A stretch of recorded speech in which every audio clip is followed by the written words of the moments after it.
One wildfire still out of control. Another heatwave already on the way. Europe's firefighters are warning this battle may not end with summer. From France to Spain, hundreds of thousands flee. Tens of thousands of hectares have burned.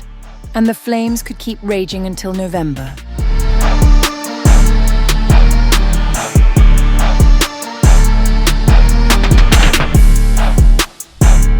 Southwest France is bracing for a fight that could outlast the summer entirely.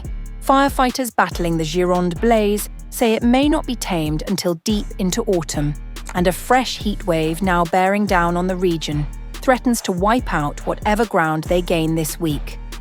The wildfire season had begun in April and could last until early November. It is likely the damage from wildfires will exceed previous records. The numbers this time are staggering.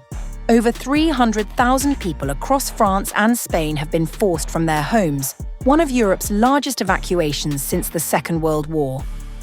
In Gironde, we are currently facing an unprecedented wildfire. This is a fire affecting a forest in southwestern France, what we call a convective fire. It is autonomous, self-sustaining, and spreads in all directions. So it is a fire that is difficult to control, extremely difficult to control.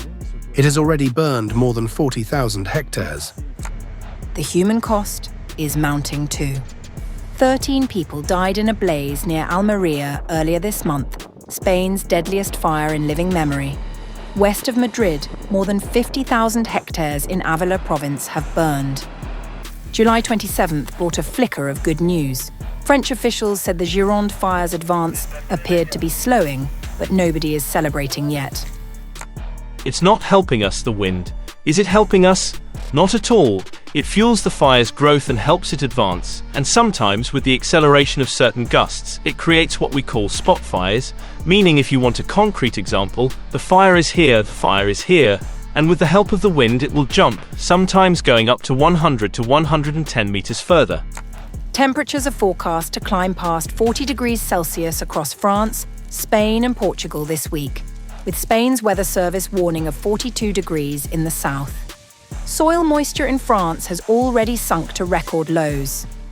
What we are living is not a succession of isolated events. As has been said before, it is the most painful expression of a climate emergency that is making sixth-generation wildfires more voracious, heat waves more frequent, and as a result, our territory more vulnerable. This is no longer an exception. It is the new reality. Summers are becoming increasingly difficult, destructive, and therefore deadly. Brussels has responded with one of its biggest firefighting mobilizations in years. 7 aircraft and 4 helicopters sent to France, 6 more to Spain, with reinforcements pouring in from Germany, Greece, Italy, Portugal, and Turkey. The crisis has reached further north too. More than 500 firefighters spent days fighting a blaze in Scotland's Cairngorms National Park before residents were finally allowed home over the weekend.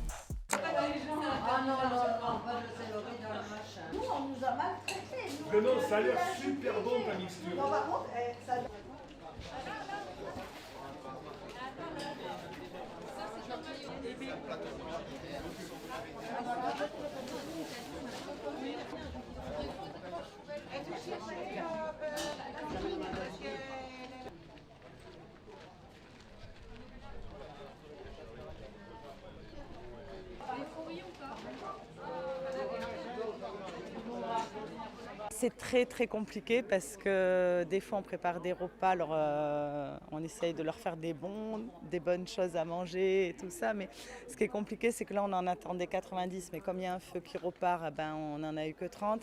Après ils sont revenus, des fois on s'est organisé avec d'autres groupes pour aller leur livrer quand ils ne peuvent pas venir parce qu'ils gèrent.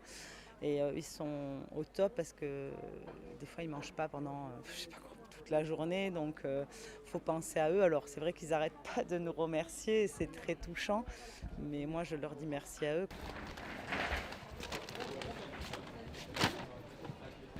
Ok, super. Ça va ton numéro c'est pour les... Yann, c'est bon? Et des sopalins, tu vois, ils vont chercher les petits sopalins.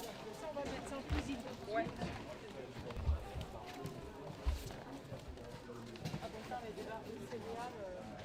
très heureuse de leur apporter au moins un petit bonheur dans les repas et de faire un maximum pour qu'ils se sentent bien et que, voilà, que ce soit au moins un plaisir, qu'il y ait au moins ce moment-là. Et de partager avec eux ces repas et d'être là, de discuter parce qu'ils sont épuisés. Il y a des très jeunes pompiers qui ont été choqués aussi de ce qu'ils ont vu. Donc je pense qu'il y en a beaucoup qui n'ont pas vu un feu d'une telle ampleur.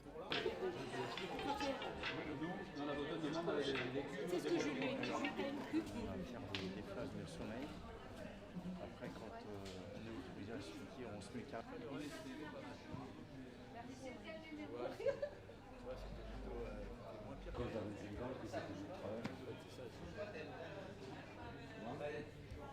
Comment je me sens, je dirais heureuse déjà de voir qu'il y a quand même une solidarité, que les gens s'entraident. Et à côté de ça, un peu désespérée pour cette magnifique commune, pour ces forêts, les animaux, les gens sinistrés, ça me touche parce qu'il y en a beaucoup que je connais. Et là pour le moment, je ne sais pas en fait, on est dans l'action, donc on n'a pas le temps de réfléchir. Je pense que c'est l'après qui va être compliqué, la reconstruction, et je pense que c'est là qu'il ne faudra pas s'énerver, pas lâcher cette solidarité et jusqu'au bout.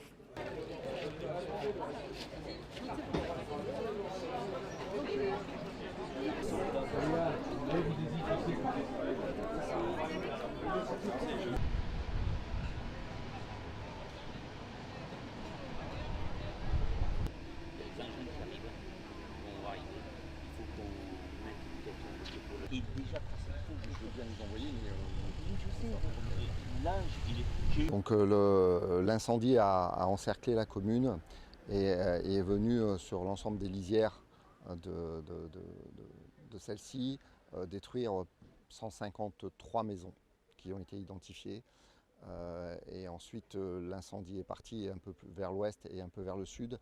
Là, il s'est relativement calmé cette nuit.